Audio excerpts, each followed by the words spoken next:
In this third video of learning how to do a Turkish get-up, we'll be exploring what I just demonstrated, moving from the ground through the now familiar elbow and tall sit positions, optionally through the high bridge. That movement is strongly recommended, but not strictly required.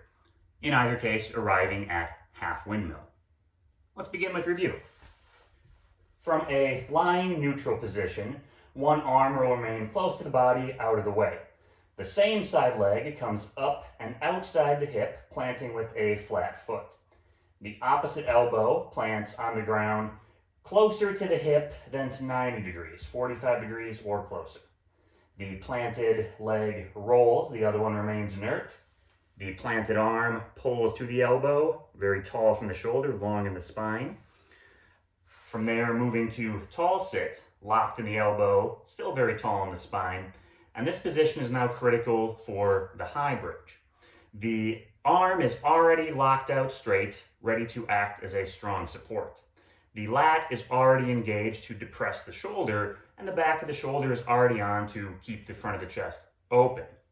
This will be working further still to help lift the body up and backwards. The other hip will be helping quite a bit, right lat and left glute in this case, but the motion is not straight up, but up and back. The shoulder we want to align vertically over the wrist.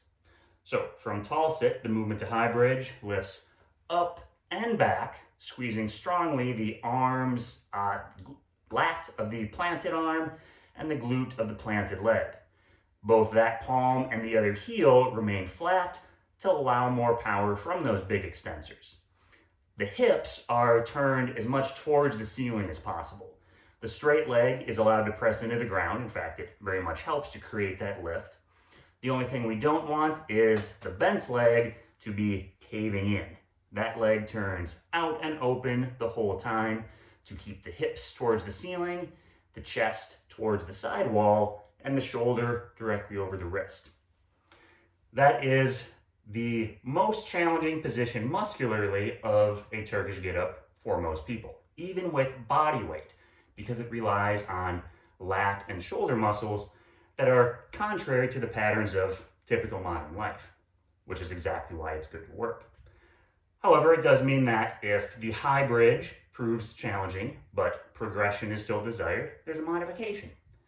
From tall sit, the straight leg can be bent in first. This helps pre-position it for the place we'll want it in half windmill. We still need to bridge the hips up. We still want to stack the shoulder over the wrist, but it's much less intense because this leg can stay in contact and ready to provide support at any moment as we arrive to half windmill. In half windmill, notice the lines here. From the wrist through the knee to the foot is all one line. They almost eclipse each other in this view. The other thigh is at about 90 degrees to that line. The hip, I'll remove my hand to show, is centered over the knee in both this dimension as well as this one. Not perfectly centered perhaps, but close. Able to remove this hand if it was truly necessary. The return from half windmill is simply taking the weight on the hand, sitting back through, use this hamstring to pull your butt down towards your heel, and then returning to ground as tall sit, from tall sit as normal. One more time, the elbow, tall sit. Regressed version, bend the knee in, bridge the hips up, and slide to half windmill. Optimally though, to high bridge first, keeping the hips high. I like to position the foot and then the hand into half windmill. High bridge not necessary on the way down. It could still be done, it's not wrong. Conventionally though, if you had a weight overhead, you'd be wanting to get down at that point. So the rule generally is high bridge up, but simply return to tall sit down.